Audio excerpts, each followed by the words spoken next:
ఏం కావాలమ్మా? బాబు ఏమీ తింటలేదండి. ఆకలవటానికి టానిక్ ఇవ్వరా? 2 కాంబిఫ్లేమ్ టాబ్లెట్స్ ఇస్తారా? యా. చాక్లెట్ కావాలా? మా పాప కూడా సరిగ్గా తినకపోతే ఆకలికి టానిక్ ఇచ్చానమ్మా. ఇప్పుడు బాగా తింటుంది. ఓకే అండి, థ్యాంక్స్.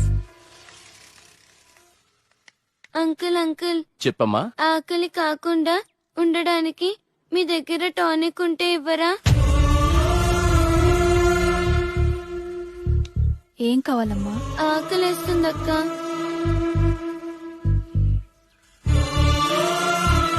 తినమ్మా. నాకు పార్సల్ కావాలక్క. పార్సల్ ఎందుకు? ఆకలితో ఉన్నావు కదా, తిను. అక్కడ ఆశ్రమంలో అందరూ నా కోసం ఎదురు చూస్తూ ఉంటారు.